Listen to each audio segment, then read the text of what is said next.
본문 말씀 보도록 하겠습니다. 먼저 16절과 17절 우리 같이 한 목소리로 읽어보도록 하겠습니다. 시작. 지나치게 의인이 되지도 말며 지나치게 지혜자도 되지 말라. 어찌하여 스스로 패망하게 하겠느냐. 지나치게 악인이 되지도 말며 지나치게 우매한 자도 되지 말라. 어찌하여 귀한 자를 죽이려고 하느냐. 아멘.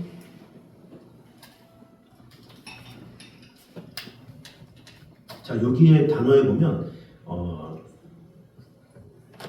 반복되는 단어가 지나치게죠. 지나치게 의인이 되지도 말고 지나치게 지혜자도 되지 말라. 또 17절에는 지나치게 악인이 되지도 말고 지나치게 우매한 자가 되지 말라. 이렇게 말을 하고 있죠. 의인이다, 악인이다. 이것을 사실은 판단할 수 있는 것은 하나님밖에 없습니다. 의인이다라는 것을 사람들끼리 서로 이야기를 할 수 있죠. 나는 의로와 얘기를 할 수 있죠. 또 사람들끼리 야, 너 참 의롭다 말을 할 수 있지만 정말로 의로운지는 하나님만이 아시는 거예요. 예를 들어서 어떤 사람이 연예인이 유명해졌어요. 근데 유명해졌는데 그 연예인이 정말로 뭐 고아들을 사랑하는 마음으로, 예를 들어서 어르신들을 사랑하는 마음으로 기부를 했다고 쳐봐요. 근데 그런 자원하는 마음으로 하는 사람도 있지만 어떤 연예인은 하기 정말로 싫은데 기획사에서 시키라고 매스컴에 올라야 인기가 된다고 막 이런 식으로 해서 본인의 의도와 상관없이 그런 경우 있잖아요. 이런 경우는 어떻게 할 수가 없는 거예요. 그거를 사람들이 압니까? 사람들은 누가 기부했다 이거만 보지 그 중심 마음에 무엇이 있는가 이것은 잘 몰라요. 그래서 물론 뭐 했다는 그 자체가 참 귀한 거지만 그 중심은 모른다라는 거예요.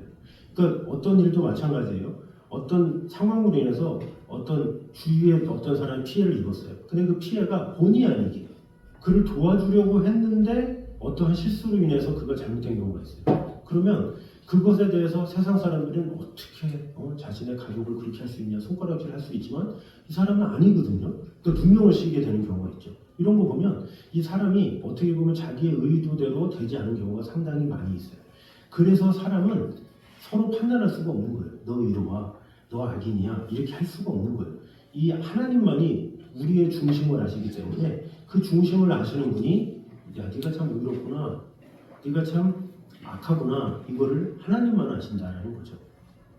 또 성도도 마찬가지죠. 우리가 아무리 열심히 한다 할지라도 이것이 나를 드러내기 위해서 나를 나타내기 위해서 했다? 그러면 하나님은 오히려 그것을 악하다 이렇게 하세요.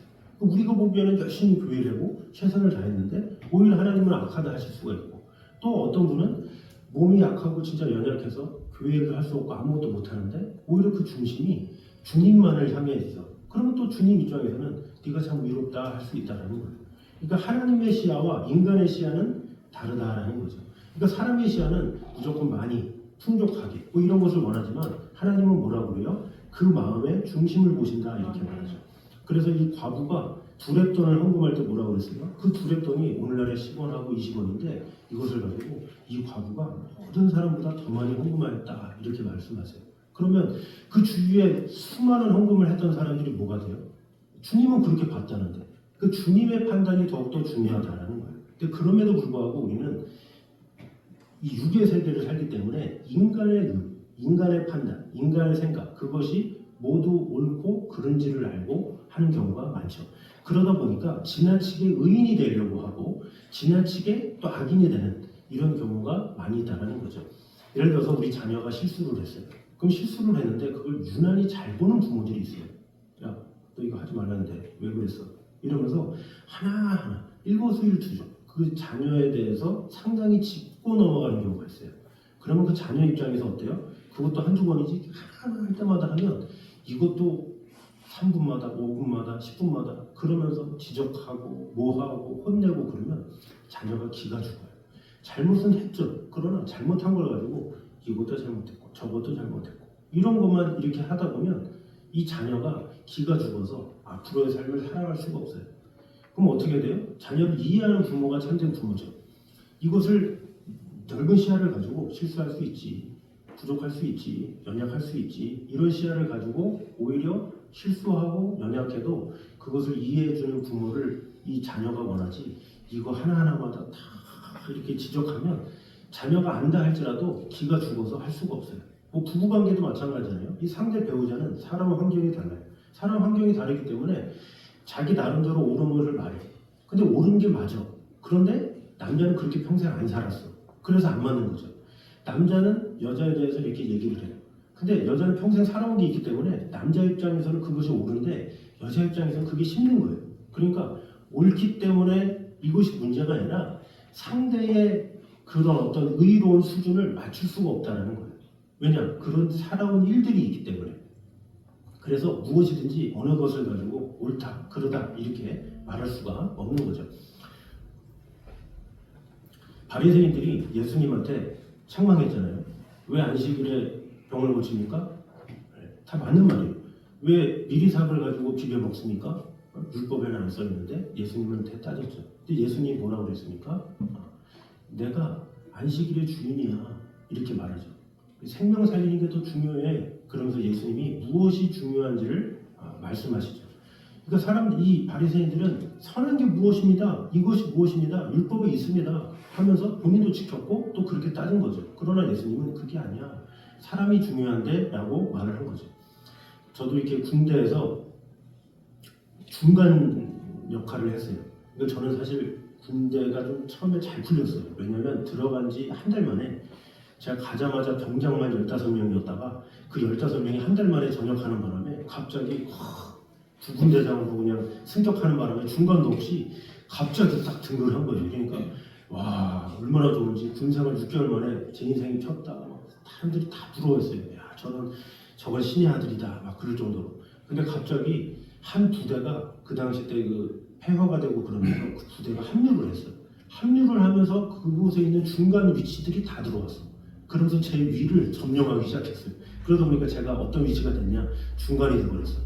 위의 위치에서 중간이 됐어요. 이거 중간이 됐으면 군대에서 뭐라 그러냐? 이 짬장이라고 해요. 이 짬장이 하는 일은 뭐냐? 후임병들을 갈구는 거예요. 쉽게 말해서.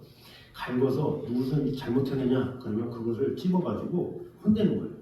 그 당시 때 얼차려 이런 게 없으니까 말로만 막 괴롭히고 이런 거죠. 그래서 제가 그런 직책을 맡았기 때문에 어쩔 수 없이 이제 후임병들을 갈구기 시작했어요. 근데 제 눈빛이 얼마나 제가 예리하고 그렇겠습니까? 그래서 전투화가 딱 서 있는데 삐뚤었다 그러면 제가 밖으로 나와. 그래가지고 제가 혼내고 이렇게 줄을 섰는데 약간 했다. 전투복을 입었는데 삐뚤었다. 총을 들었는데 좀 흔들렸다. 그러면 제가 여지없이 딱 숟가락을 먹을 때 오른손으로 바로 안 들고 왼손으로 들었다가 오른손으로 했다? 이것도 저한테 딱 걸려가지고 빨리 나와. 그럴 정도로 제가 치밀했어요. 아주. 네. 제 눈빛이, 그래서 제 눈빛이 이렇게 뾰족하고 날카롭잖아요. 네. 그래서 군대에서도 후임분들이 무서워했어요. 제 눈빛만 걸리면 뭐든지 상당히 작은 것들도 다 집어내가지고. 그때 제가 어땠어요? 주님을 만났잖아요. 그때 제가 성경을 보다가 주님을 만나고 나서 은혜라는 걸 알게 되고 하나님의 사랑을 알게 된 거예요. 그러니까 제가 거기서 딱 생각한 게 이게 중요한 게 아니구나. 내가 여기서 뭐 갈구고 뭐 한들 이 부대 이 사람들이 제대해서 뭘 하겠냐 이런 생각이 든 거예요. 내가 그동안 뭐 했지 하면서 하나님 앞에 죄송합니다. 제가 쓸데없는 것에 목숨을 걸었군요. 그래서 그때부터 후임병들을 사랑하기 시작했어요. 그래서 후임병들이 자기 전에 같이 끌어안고 기도해주고 이제 보일러병에 있으면 보일러실 가서 성경 공부하고 같이 성경을 나누기 시작했어요.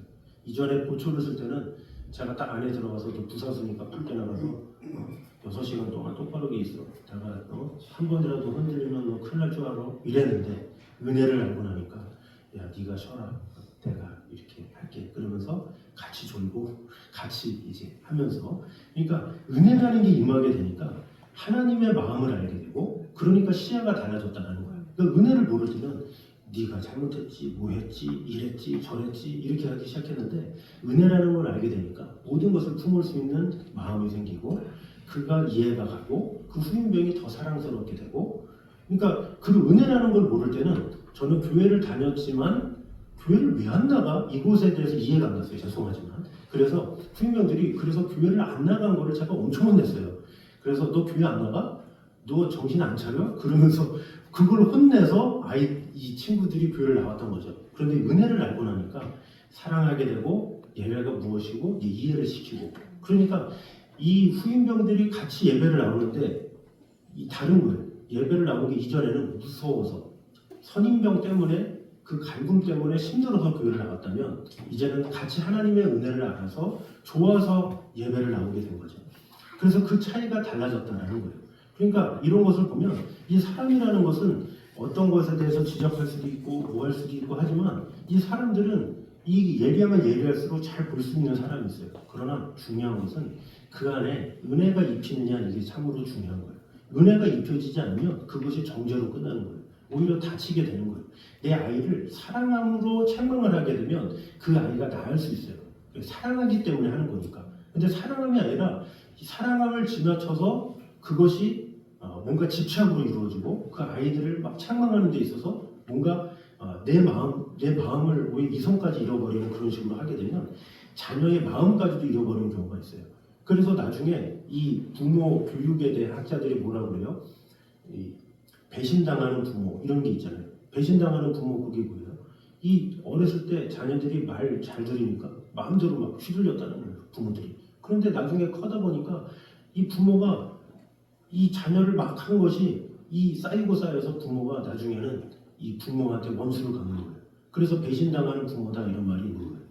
그만큼 우리가 어떤 것에 있어서 상대를 바라봄에 있어서도 지나치게 의인이 돼서도 안 되고 지나치게 악인이 돼서도 안 된다는 거예요. 그래서 여기 말에 뭐라고 그래요? 17절에 어찌하여 기한전에 죽으려고 하느냐 이렇게 말씀하고 있고 또 16절에도 어찌하여 스스로 패망하게 하겠느냐 이렇게 말씀하고 있어요. 이것이 뭐냐면 100년도 못 살 인생인데 무엇이 그렇게 중한데 그렇게 목숨 걸고 기를 쓰고 하느냐라는 거죠. 예를 들어서 부부관계도 우리 부부관계가 얼마나 짧습니까? 시간이 많지가 않아요. 근데 사랑하기도 모자른 순간에 서로 원수됐다 이렇게 되면 얼마나 우리가 살 날이 많지도 않은데 이게 티격태격 해봐야 남는 게 뭐냐라는 거죠. 우리가 자녀에 대해서 이놈아 저놈아 아무리 뭐 혼내도 이 자녀가 시집가고 장가가면 어떻게 돼요? 그러면 그 시간이 많지가 않아요. 길게 해봐야 자녀를 끝까지 사랑하고 돌볼 수 있는 기간이 길어봐야 20년인데 그 20년 가지고 이거 지적하고 저거 지적하고 이러면 그 자녀가 어떻게 하겠어요? 그 부모한테 사랑을 충분히 받아야 그 받은 사랑 가지고 그 사랑을 전하는데 사랑을 못 받아가지고 하게 되면 그 사랑을 못 받은 것 때문에 오히려 그 피해가 남편한테 또 아내한테 가게 되고 또 자녀에게 가게 되는 거예요. 그래서 우리는 우리에게 주어졌을 때, 우리에게 기회가 주어졌을 때, 우리에게 시간이 있을 때 우리는 어떻게 하면 사랑하지, 어떻게 하면 아끼지, 어떻게 하면 돌보지, 어떻게 하면 하나님의 마음 가지고 살아가지 이런 태도가 필요하다는 것이죠. 그래서 우리는 이 솔로몬의 말을 항상 기억해야 돼요. 사람은 다 어느 누구나 뭐 책임이 주어지거나 제가 아까 말했던 것처럼 뭐 군대에서 어떤 상황이 생겨서 했던 것처럼 우리도 상황이 되면 뭔가 지적도 해야 될 때도 있고 뭐가 해야 될 때도 있고 그래요. 그러나 그 무엇보다 하나님께서 원하시는 것은 무엇입니까? 하나님의 마음을 가지고 살아가는 것 그것이 중요하다는 거죠. 예수님은 어떤 마음을 가지고 살아가셨는지 예수님은 어떠한 공생의 일을 하셨는지 예수님의 사역 가운데는 어떤 일을 통해서 역사하셨는지 그것을 가지고 우리가 살아가야 한다는 거죠. 자, 예수님이 어땠어요? 6월절 전에 제자들이 다 배신할 거라 알아. 다 알고 있어. 근데 그럼에도 어떻게 했어요? 세숫대야를 다 가지고 와서 발을 씻겨줬어요. 참 대단하신 거예요. 하나님의 아들이 인간의 발을 그것도 자신을 배반할 가룟유다도 포함되어 있는데 그럼에도 불구하고 발을 씻기신다? 이것은 정말로 어떻게 말할 수 없는 놀라운 사건이죠. 이 예수님의 가슴이 그런 가슴이에요. 우리가 그런 가슴을 배워야 돼요. 내 자녀가 비록 지금은 내 말을 듣지 않는다 할지라도 또 내 뭐 배우자든지 뭐 어떤 상황이 내 마음 같지 않다 할지라도 이 발을 씻으시는 그 주님의 마음을 우리가 배울 때 하나님께서는 그 가운데 은혜 주시고 함께 하신다는 것을 우리는 알아야 합니다.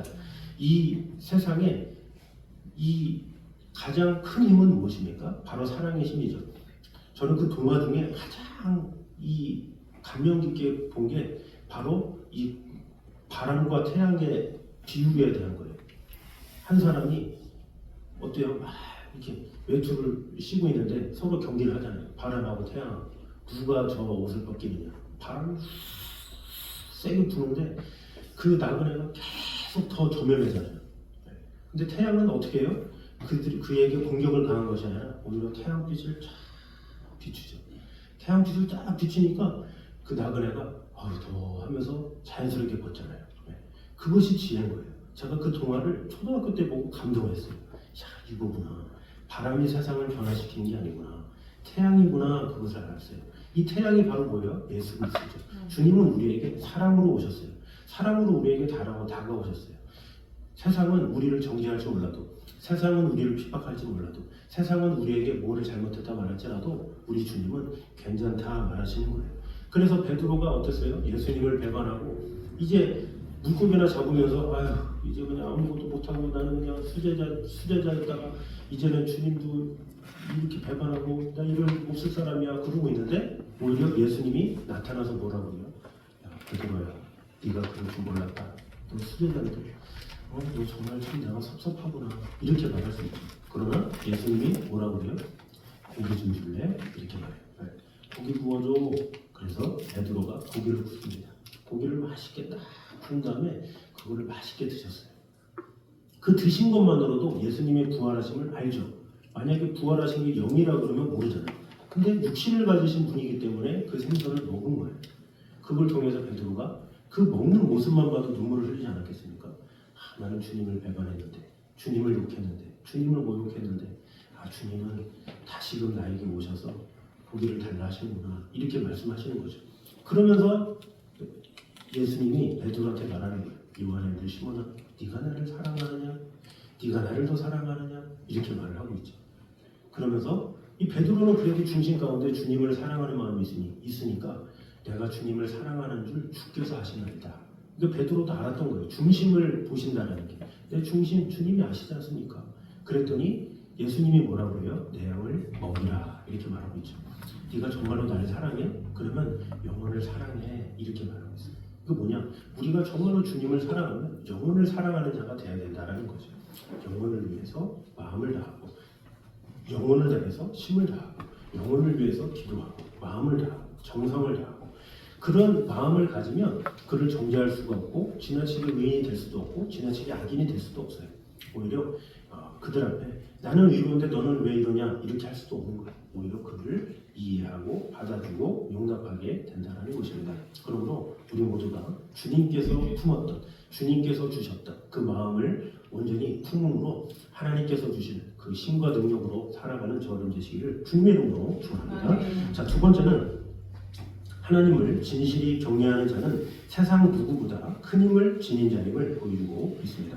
우리 19절 말씀 같이 보도록 하겠습니다. 시작. 지혜가 지혜자를 성 가운데 있는 10명의 권력자들보다 더 능력이 있게 하느니라. 아멘. 자, 지혜가 지혜자를 성읍 가운데 있는 10명의 권력자들보다 더 능력이 있게 하느니라 이렇게 말하고 있습니다.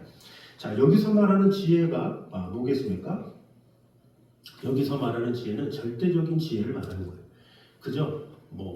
미로를 많이 풀고 수수께끼 많이 풀고 공부를 많이 하고 이런 지혜가 아니라 그런 것은 사실은 지식이라고 하죠. 지혜는 뭐냐? 여호와를 경외하는 것이 지식의 근본이거늘 이렇게 말하고 있죠. 지혜는 지식의 근본이에요. 지식의 근본이 누구예요? 예수 그리스도죠. 주님이 함께 할 때, 그 지혜가 있을 때 그에게 무엇이 있다라고 말을 하는 거예요? 10명의 권력자들보다 이렇게 얘기했어요. 성읍 가운데 있는 10명의 권력자들보다 더 능력이 있게 한다. 자, 그 당시 때 성읍에서 일하려면 아무나 일하는 게 아니잖아요. 우리 조선시대만 해도 장원에서 급제하기 위해서 어떻게 돼요? 지방에서든지 공부를 한 다음에 한양으로 가잖아요. 한양에서 과거의 시험에 급제를 하게 돼서 그렇게 되면 지방에 이렇게 파송돼서 암양어사로 가는 경우도 있고 또 어떤 사람은 너무 시험이 출중한 사람은 한양에 불러요. 그래서 인자로 삼아. 왜? 똑똑하니까. 이 사람들은 엄청난 인재이기 때문에 다른 데로 보내지도 않고 거기서 같이 해요. 왜? 이 사람들이 나중에 지도자가 될 거니까. 마찬가지예요. 여기서 말하는 이 성읍 가운데 있는 10명의 권력자들은 단지 돈과 명예만 많은 사람이 아니라 아주 지식이 출중한 사람들을 말하는 거예요. 근데 지식이 출중하고 또 권력자들이라고 말한 것처럼 지식이 출중할 뿐만 아니라 돈도 많고 재산도 많고 뭔가 그 가문이 아주 훌륭한 사람들 있잖아요. 근데 그런 사람들이 모인 곳이 바로 성읍인데 그 사람들이 모인 성읍에 10명의 권력자들이 있다 할지라도 그것보다 지혜가 우세하다 이렇게 말하는 거예요. 이게 뭐예요? 세상에서 아무리 지혜롭다 짜내서 모인 인재라도 참된 지혜자 한 명을 못 이긴다라는 거예요. 이 참된 지혜자가 뭐예요? 예수 그리스도를 통한 참된 은혜를 아는 자, 참된 지혜 가운데 거하는 자, 그런 사람을 말하는 것이죠. 그래서 그런 사람을 가지고 지혜롭다 이렇게 말하는 거예요. 그래서 성경에서 말하는 그런 지혜로운 자, 그를 내가 택했고, 그를 내가 불렀고, 그를 내가 사용하겠다 이렇게 말씀하는 거예요. 그 예 중에 하나가 요셉이 그랬죠. 요셉이 지금 형제들한테 버림을 받았잖아요. 어떻게 보면 구덩이에 갇힌 상황이었죠. 그런데 거기서 미디안 사람한테 뽑혀가지고 어디를 가요? 애굽으로 가요. 근데 애굽의 보디발 장군의 종으로 가요. 종. 아무것도 할 수 없는, 백도 없어. 어디서 온지도 몰라. 그냥 이스라엘에 온 어떤 소년이라고 듣긴 들었는데 어디서 온지도 모르고 그 요셉이 아버지가 누군지 알 수 있겠습니까? 또 물어보기는 하겠습니까? 이미 가치 없는 종들인데. 그래서 고대 시대의 종들은 이름도 제대로 거의 없고 또 어떤 격식이나 이런 건 하나도 없어요. 그냥 짐승과 똑같이 취급을 받았던 상황이었어요. 그런데 요셉에게는 무엇이 있었어요? 하나님을 향한 지혜가 있었죠. 그래서 창세기 37장 이후에 뭐라 그럽니까? 여호와 하나님이 요셉과 함께 하사 그를 형통케 하셨더라 이런 단어가 있어요. 이게 뭐예요? 요셉이 하나님과 함께 했기 때문에 하나님께서 지혜를 주셨다라는 거예요. 하나님께서 함께 일할 수 있도록 허락해 주셨다라는 거예요. 그렇게 하나님께서 함께 하시니까 어떻게 돼요? 그곳에서 보디발의 장군의 눈에 든 거예요. 야, 저 소년 대단한데 아주 성실한데 소문에 소문을 낳고 결국에는 그 가정의 총무가 돼요. 우리가 보면 가정의 총무라고 그러면 뭐 우리가 사는데 뭐 3식구, 4식구 그러니까 4~5명이지만 그 당시 때 어떤 장군의 집이다 그러면 적어도 몇백 명이 사는데 이 몇백 명이 사는데 그 몇백 명이 사는데 종들은 또 얼마나 많겠어. 근데 그 중에 총무가 됐다? 말도 안 되는 거죠. 그것은 하나님께서 세워주시지 않고서는 있을 수 없는 거예요. 그래서 그런 놀라운 일들을 하나님께서 하셨다는 거예요. 왜? 지혜가 있었기 때문에 하나님께서 사용하셨죠.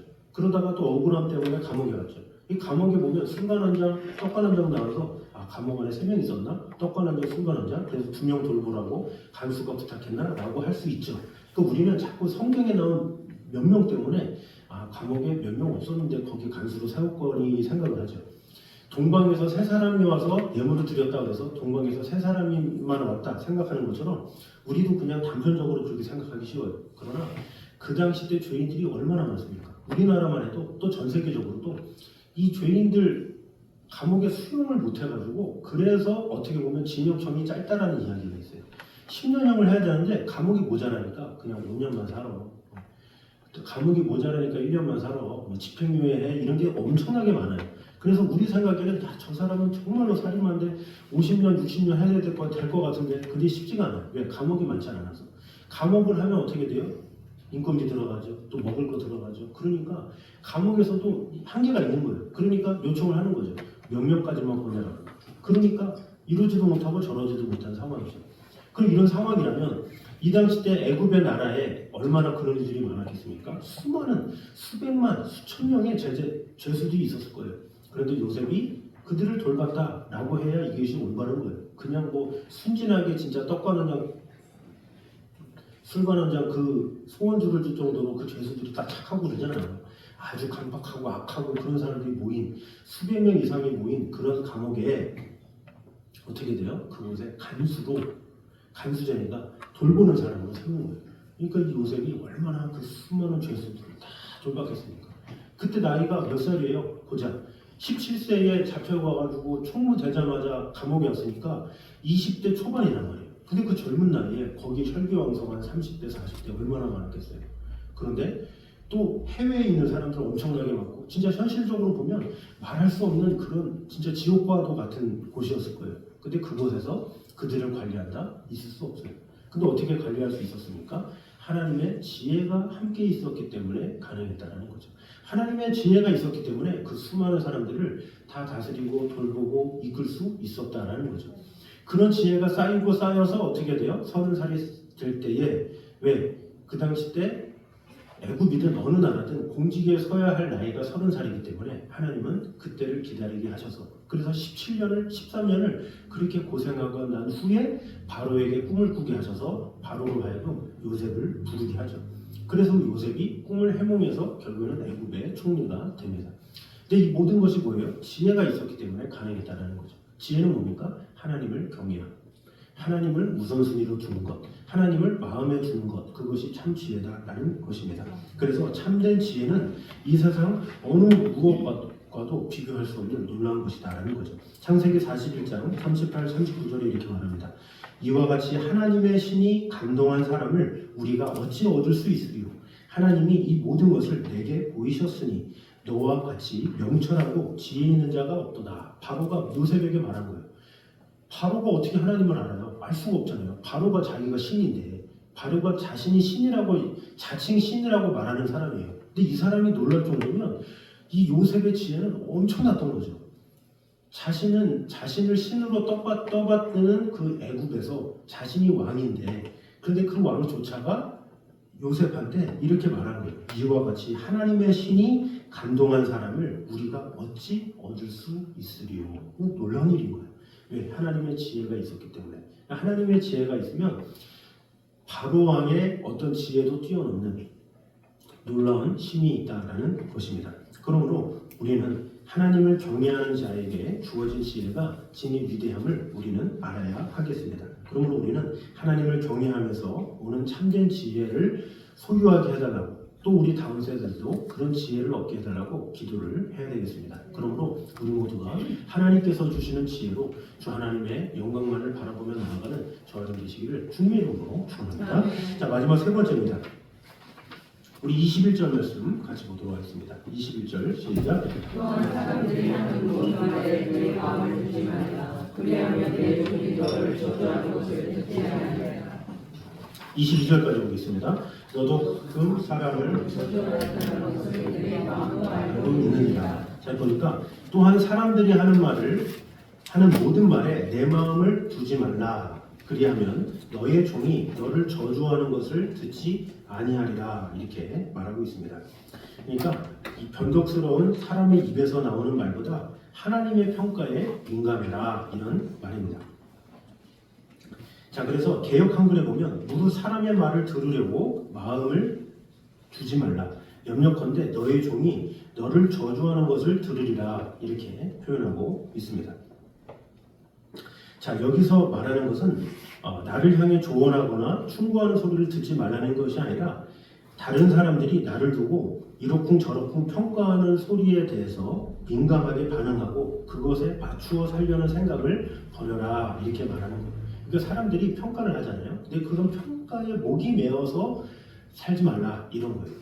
저 사람은 나를 어떻게 생각하지? 저 사람은 나를 저렇게 바라볼 거야. 그런 것에 연연해서 살아가지 말라는 거예요. 이렇게 연연해서 살아가면 어떻게 되냐? 계속 사람한테 물어보고 사람한테 매달리게 돼요. 너는 나를 어떻게 생각해? 저렇게 생각해? 그 흡족하면 다행인데 흡족하지 못하면 또 다른 사람을 찾아서 너는 어떻게 생각해? 너는 아니라고 생각하지? 그리고 또 마음에 안 들면 또 다른 사람을 찾아서 또 물어보고 또 하죠. 네, 그런 것이 이 사람의 평가에 기대는 사람이에요. 이 사람의 평가는 어때요? 다 달라요.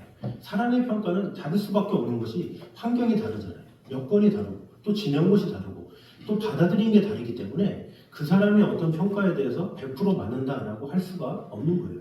아까 처음에도 언급했지만 우리를 가장 잘 아시는 분이 누구예요? 하나님이시잖아요. 하나님이 우리를 평가하셔야 그게 확실하지. 이 사람의 평가는 이게 다 달라요. 똑같더라도 부모가 자녀에게 내리는 평가는 어때요? 부모 입장에서는 자녀가 다 잘했지 뭐. 그렇지 않습니까? 자녀가 아무리 못해도 아유 이쁘다 이쁘다 어쩔 수 없잖아요. 부모인데 어떻게 보이는 게 그거밖에 없는데 뭐 어쩔 수 없는 거예요. 너무 절친한 친구야. 그러면 친구기 때문에 그것만 보일 수밖에 없는 거예요. 근데 그 친구와 별로 관계가 안 좋아. 그러면 또 안 좋게 볼 수밖에 없는 거죠. 그래서 이 사람의 시야는 완전하지 못하다라는 거예요. 그런 거에 너무 마음 두지 말라는 거죠. 우리가 컴퓨터를 사용할 때 이 마우스를 쓰잖아요. 마우스 아시죠? 키보드 옆에 이렇게 움직이는 마우스가 있어요. 근데 그 마우스가 1990년대 초부터 대중화되기 시작했는데 1970년 중에 이 더글라스 엔젤바트라는 사람에 의해서 이제 발명됐다고 합니다. 그래서 제2차 세계대전 당시에 레이더 기술자로 활동했던 엔젤바트가 이제 컴퓨터 관련 학술 회의에서 이제 마우스에 대한 구상을 발표했어요. 근데 그때 어떻게 됐느냐? 그곳에서 수많은 사람들이 비웃었대요. 이게 뭐냐? 컴퓨터에 무슨 뭐 이름도 마우스, 뭐 움직이면 뭐하고? 아니 컴퓨터가 손가락으로 이렇게 해가지고 입력하고 하면 되지. 뭐 손을 가지고 하냐고 막 하면서 무시하고 거기에 있는 사람들이 전부 다 이 사람을 무시하고 했다라는 거죠. 그럼에도 불구하고 그는 포기하지 않고 연구를 거듭해서 오늘날의 마우스를 만들게 되었다라는 것이죠. 그래서 오늘날에도 이 마우스가 없으면 안 되잖아요. 에디슨도 마찬가지예요. 그가 이렇게 어렸을 때 뭐 실수도 많이 하고 뭐 이러다 보니까 사람들 선생님들한테 혼나고 뭐 그런 것도 있지만 그는 꾸준히 선생님들이 뭐라 그러든 주위에 뭐라 그러든 꾸준히 발명에 힘쓰죠. 결국 그랬더니 정말로 놀라운 그런 발명품들을 하게 됐죠. 그 앞에 있는 두 명의 신이 뭐예요? 주위 사람들의 말에 연연하지 않았다는 거예요. 그것에 굳이 신경 쓰고 이렇게 살아가지 않았다는 거예요. 그래서 진정으로 우리가 보기에 뭐 성공했다고 하는 정말로 진정한 믿음의 사람들은 어떤 주위의 말에 연연하지 않아요. 오직 하나님의 뜻, 하나님의 마음, 하나님의 생각 그것을만 바라보며 나아가는 자들이죠. 하나님께서 아시기 때문에 하나님께서 지켜주신다라는 마음 가지고 하나님께서 보응하신다라는 마음 가지고 했다라는 거죠. 앞에 말한 요셉이 그랬잖아요. 그 보디발 장군으로 인해서 그 보디발의 아내에게 모함을 받았다 했을지라도 그런 거 신경 안 썼잖아요. 하나님께서 반드시 세워주시라고 하는 분은 반드시 세워질 수밖에 없는 거죠.